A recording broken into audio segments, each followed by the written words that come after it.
great working on that spot report. And the dean said that he's putting it in the budget thing about having a math coordinator to actually do some. You need to. We should have somebody that's actually getting paid to go and do those visits that are coming in. And I don't mind doing them. Now the spot report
January 11th at 5:30 p.m.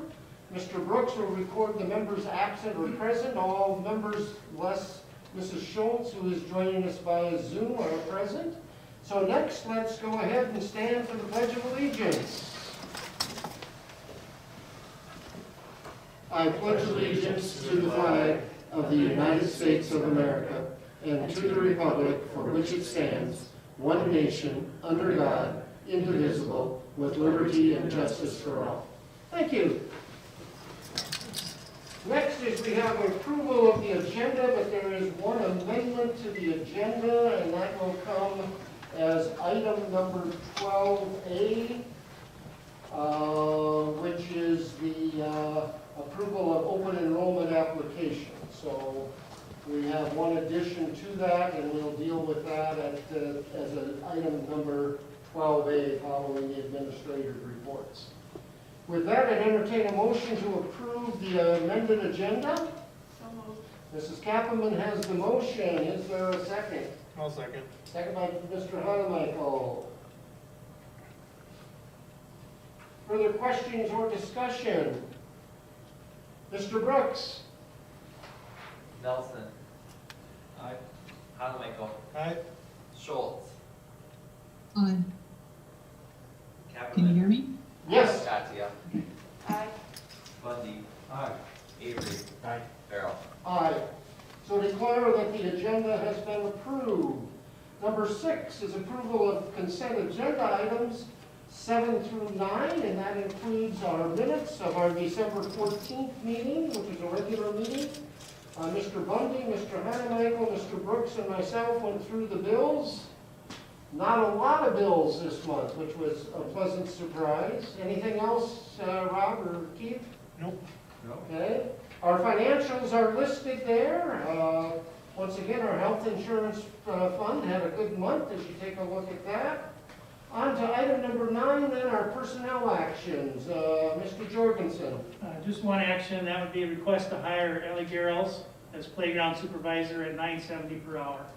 So we have a recommendation from the administration for the one hire of a playground supervisor. That would be the items 7 through 9 for our consent agenda. Would there be a motion to approve?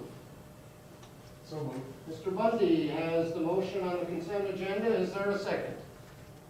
I'll second. Second by Mr. Avery. Further questions, discussion, consent agenda items? Mr. Brooks? Nelson. Aye. Hanemichael. Aye. Schultz. Aye. Kappelman. Aye. Bundy. Aye. Avery. Aye. Farrell. Aye. On to number 10, hearing of delegations. It looks like we have no one here on that side of it. On to number 11 then, the administrator's report. Mr. Jorgensen. Just a few items. Sentinel testing, we continue with that. Again, that's for asymptomatic staff. That's 2 per week that we test. That gets sent into the lab in Pier. With the Christmas break over now, we've switched back to sending out emails to parents directly again concerning any positives. Whereas over break, you remember we put them on the website.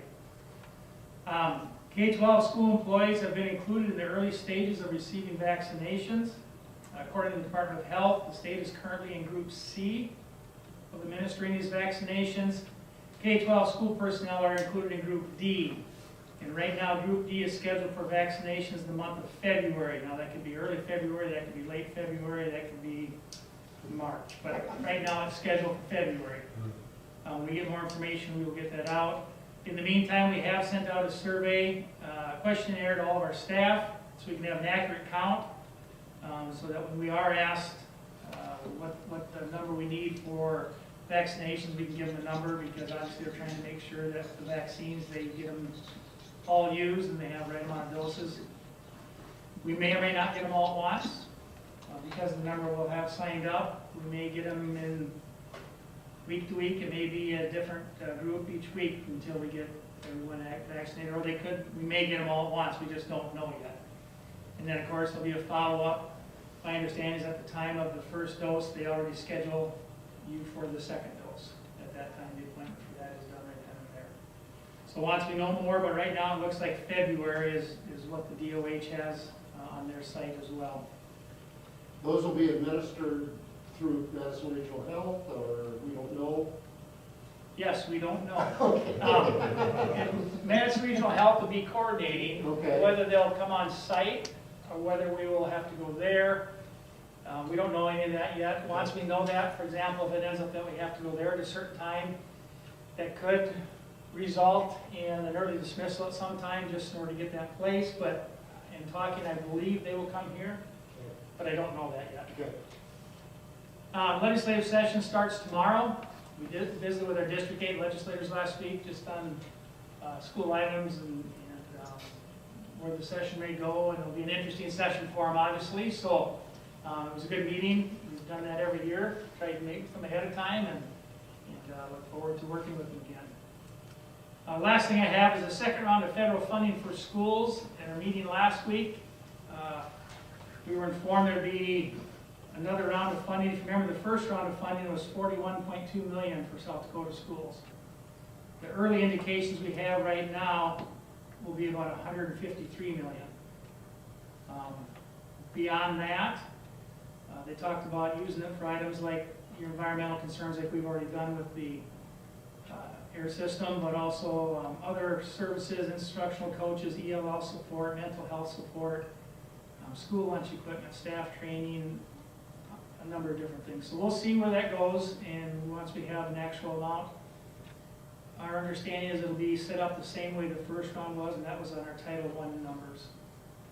So if you remember the first time around, Mr. Brooks was at 580,000, something like that. So it could be substantially more at this point. But we'll have another meeting on Friday, I believe it's at 1, so we'll see if we have more information at that point. Or it could be the following week, but as soon as we know more, we'll definitely get that information out. That would be what I have for you. Okay. Mr. Brooks?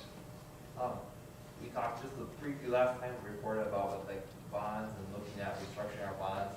We ran through a number of scenarios. Right now, rates are very, very good. All the scenarios that propose are, we would save money on, but we won't save more money than if we do an early payment in a few years towards our bonds for when we've been saving up.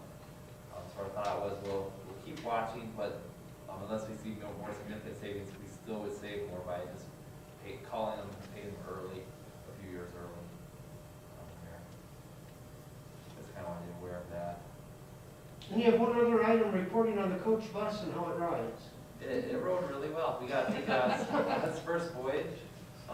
Yeah, we got a really good buy on that. It rode well, plenty of seating. We had our 20 girls spaced out really well on there for the 57 seats, so that was really nice. And it arrived as predicted, and Yeah. we will do that. The Booster Club will be doing that. I don't know exactly when. It'll be really busy.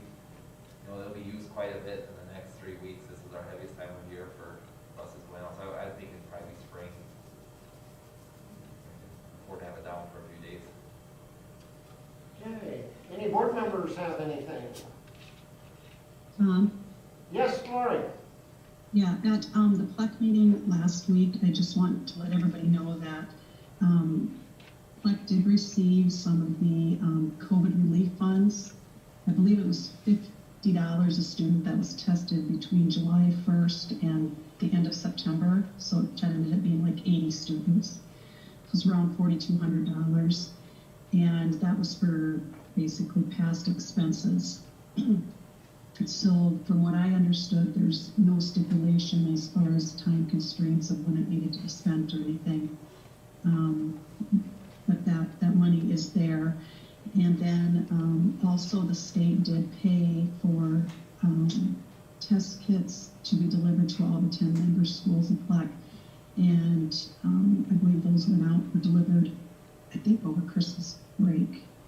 And Terry just had mentioned that they will probably be mostly used for the special ed department. Okay. So that's all I have to report. Thank you. Any others? Then on to item number 12, review of capital outlay plan. Mr. Brooks? So what this is, with our bonds that we have capital outlay certificates and we have our general obligation bonds. The debt companies ask that we keep kind of a 5-year capital outlay plan. And the format of that comes from the Department of Legislative Audit. It's a pretty simple format, but what they want to see is our revenues and what we have for debt payments, and then what we have for big projects kind of coming up. I do add to it, I put on there last year's budget, and I put on this year's budget, so you can kind of keep those, and then it goes 4 years out. When you see in the last year's budget, this year's budget, we spent more than we brought in for capital outlay, which isn't anything bad. Capital outlay is a thing that goes up and down based on projects. If you look into those future year projects, there's dollars and cents bound unallocated. That's when things come up and requests come up through our normal process.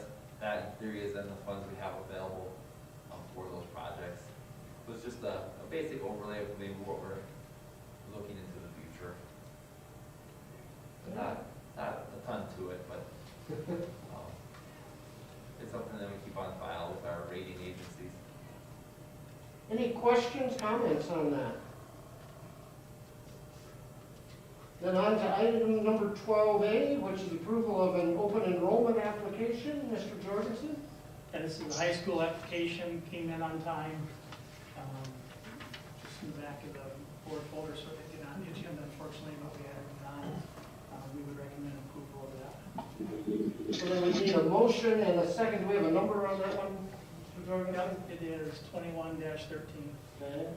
So open enrollment application 21-13, is there a motion to approve that open enrollment application? So moved. Mr. Hanamichael, is there a second? Second. Second by Mr. Bundy. Questions, discussion? Mr. Brooks? Nelson, Aye. Hanamichael, Aye. Schultz, Aye. Kappelman, Aye. Bundy, Aye. Avery, Aye. Farrell. Aye. Declare that open enrollment application 21-13 is approved. Item number 13, discuss 21-22 district calendar. Basically, just that we're starting to construct one. Right now, we're looking at very similar to the last number of years that we've put one together. We'll get it in place and meet with MEA, have them take a look at it, take input from them as well, and bring forward a recommendation to you, and have you guys look at it, and make changes at that point, or if you want to adopt, or whatever you want to do. But the last 4 years, they've been pretty similar starting dates, and just all depends on Christmas, falls and stuff, how we work those breaks out. And we'll dig into that more now starting this week. Okay. Then on to item number 14, which is the annual school district election date. The link there is provided. Mrs. Schultz and Mr. Nelson's terms are up this year, and then the calendar of events goes from there on down. And basically what we're going to be doing tonight is taking action to approve the election date and to be holding it as a combined election with the city of Madison on our traditional April date.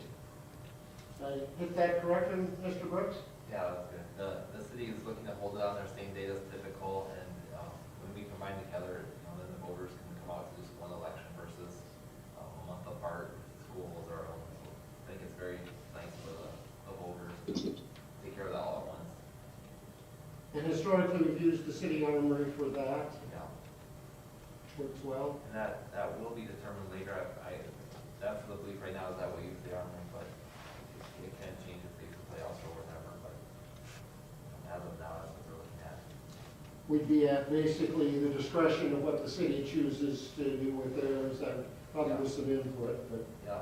And last year we even discussed, it was such a difficult time last year. We talked about even use the school or just different things, but yeah, that will establish once we know we both have elections. okay. And the timeline is nicely laid out there.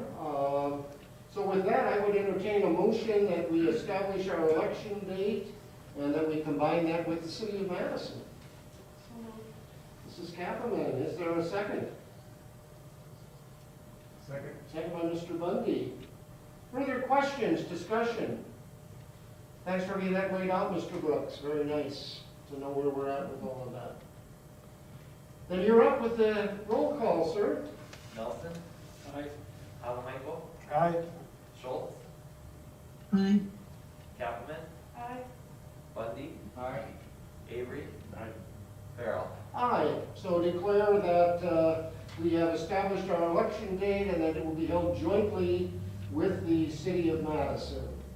Item number 15, discussion of board retreat and planning. I think our one single goal is to keep the doors open and students and faculty in front of them and students in the seats. I guess I would propose that we table that and look at booking maybe something in August as we get ready to roll again. That would be maybe even my motion that we would just wait and do that in August, or at least reconsider in August. Let's not say do it in August, reconsider in August. So. Second. Second by Mr. Nelson. Any further discussion? Mr. Brooks? Nelson, Aye. Halamichael, Aye. Schultz, Aye. Kappman, Aye. Bundy, Aye. Avery, Aye. Farrell. Aye. Declare that we will move that to sometime during August, hopefully. With that, then, that concludes our regular meeting. Sue, do you have any questions? No, do you want to just let me know on the action? Yeah, we will let you know on actions on there.